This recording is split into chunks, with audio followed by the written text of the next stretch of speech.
جو شخص اللہ کا مخلص نہیں ہوتا وہ اپنے بہن بھائیوں یا دوسرے عزیز و اقارب کا بھی مخلص نہیں ہو سکتا۔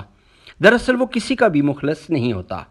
بہن بھائیوں میں ایک بھائی کو علیحدہ لوگ کر دیتے ہیں اور باقی سارے بہن بھائی اکٹھے ہو کر رہتے ہیں، شادیوں میں، غمیوں میں، حتیٰ کہ ہر فنکشن میں اکٹھے ہو کر رہتے ہیں، خوش ہوتے ہیں۔ اور جس کو علیحدہ کیا ہوتا ہے اس کے بارے میں یہ خیال کرتے ہیں کہ وہ تو مر جائے گا، ذلیل ہو کر رہے گا۔ پھر اللہ تبارک و تعالیٰ اس کو اٹھاتا ہے اور دعوت حق تک پہنچاتا ہے۔ اب باقی بہن بھائی جیتے جی مر جاتے ہیں۔ ان کو کہتے ہیں شریک، اور ذکر آخر جس کو علیحدہ کیا ہوتا ہے اسی کا ہوتا رہتا ہے۔ آپ یوسف علیہ السلام کو ہی دیکھ لیں، آپ ہر نبی کی دعوت اٹھا کر پڑھیں، سچے ولی کی داستان پڑھ کر دیکھیں تو آپ کو یہی داستان ملے گی۔